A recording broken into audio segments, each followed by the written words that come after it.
Hello guys আসসালামু আলাইকুম welcome to my YouTube channel. চলে আসলাম আমার চ্যানেলের আজকের নতুন ভিডিও নিয়ে। আজকে আপনাদের সাথে শেয়ার করব মজার হাতে মাখা ভেটকি মাছের রেসিপি। আর রেসিপিটা দেখতে হলে অবশ্যই সম্পূর্ণ ভিডিওর সাথে থাকতে হবে। দেখতেই পাচ্ছেন আমি এখানে একটা বড় সাইজের ভেটকি মাছ নিয়েছি। আর ভেটকি মাছটা এখন আমি কেটে নিব। ভেটকি মাছটা কেটে ধুয়ে নিয়ে চলে আসলাম। আমার যে কয় পিস আমি রান্না করব সে কয় পিস মাছ আমি ভালো করে ধুয়ে নিয়েছি। ভেটকি মাছটা খুবই নরম একটা মাছ এবং খুবই সুস্বাদু, এজন্য সবাই কম বেশি এই মাছটা পছন্দ করে। এবার আমি একটা প্যান নিয়েছি আর প্যানে প্রথমে ভেটকি মাছগুলোকে দিয়ে দিব। ভেটকি মাছের পিসগুলো একসাথে দিয়ে প্রথমে আমি দিব স্বাদমতো লবণ, হলুদ, ধনিয়া গুঁড়া ও জিরা গুঁড়া। আমি প্রথমে শুকনো মশলাগুলোই দিয়ে নিব, পরবর্তীতে অন্য সকল মশলা দিব। ভিডিওটা যে সকল বন্ধুরা দেখছেন তারা অবশ্যই লাইক দিয়ে ভিডিওটা কন্টিনিউ করবেন। এখন আমি দিয়ে দিব অন্য সকল বাটা মশলাগুলো। দিয়েছি আদা বাটা, আদাটা আমার ডিপ ফ্রিজে ছিল। দিলাম স্বাদ মতো ঝাল এবং পেঁয়াজ রসুন বাটা। পেঁয়াজ রসুনটা ব্লেন্ড করার সময় আমার পানির পরিমাণটা একটু বেশি হয়ে যায়, নরম হয়ে গেছে।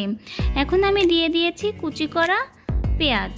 সমস্ত মশলাগুলো আমি খুব ভালোভাবে হাতে করে মাছের গায়ে মেখে দিব, যাতে করে মশলাগুলো খুব ভালোভাবে মাছের সাথে মিশে যেতে পারে। আর এটা আপনারা হাতে মেখেই করবেন। আর যখন মশলাগুলো খুব ভালোভাবে মাছের সাথে মাখা হয়ে যাবে, শেষ পর্যায়ে এসে আপনারা দিয়ে দিবেন পরিমাণ মতো তেল। তেলটা দিয়ে আর মাখার দরকার নেই, এটাকে ঢেকে 10 থেকে 15 মিনিটের জন্য ম্যারিনেট করে রেখে দিবেন। আপনাদের হাতে যদি কম সময় থাকে তাহলে কমপক্ষে 5 মিনিট রেখে দিবেন। তো আমি 15 মিনিটের মতো ম্যারিনেট করে রেখে দিয়েছিলাম। এখন এসে আমি একটা হাতলের সাহায্যে সব কিছু খুব ভালো করে মেখে নিচ্ছি আবার মাছের সাথে। আমার এখানে আদাটা তখন শক্ত ছিল, এখন নরম হয়ে যায়। আমি খুব ভালো করে মাছের সাথে মিশিয়ে দিয়েছি আর দিয়ে দিচ্ছি পরিমাণ মতো পানি। ভেটকি মাছটাই খুব বেশি পানি দরকার নাই, যেটুকু পানি দরকার আপনারা সেটুকুই পানি দেবেন, কারণ মাছটা খুবই নরম। এখন আমি ঢাকনা দিয়ে মাছটা রান্না করার জন্য চুলায় দিয়ে দিলাম। কিছুটা সময় পর আমি ঢাকনাটা তুলে নিব। দেখুন আমার তরকারির কালারটা কতটা সুন্দর এসেছে। আর এখানে আমি কাঠি দিয়ে আর নাড়াচাড়া করব না, আমি প্যানের হাতলের সাহায্যেই তরকারিটা নাড়িয়ে নেব, কারণ মাছগুলো নরম ভেঙে যেতে পারে। এ পর্যায়ে এসে যখন ঝোলটা খুবই কম হয়ে আসবে তখন আমি এর ভিতরে কিছুটা ভাজা জিরা গুঁড়ি করে দিব।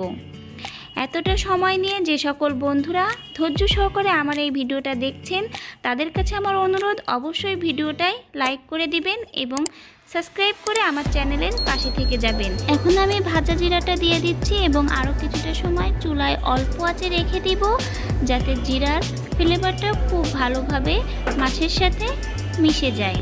এবং অল্প অল্প ঝোল রেখে স্বাদ অনুযায়ী ঝাল লবণ চেক করে নামিয়ে নিব।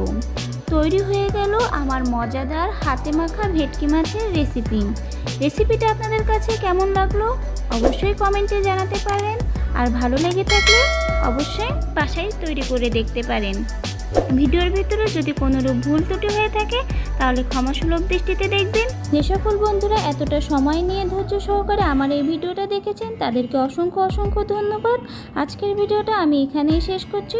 সবাই ভালো থাকবেন, সুস্থ থাকবেন, আমার জন্য দোয়া করবেন। আল্লাহ হাফেজ, আসসালামু আলাইকুম।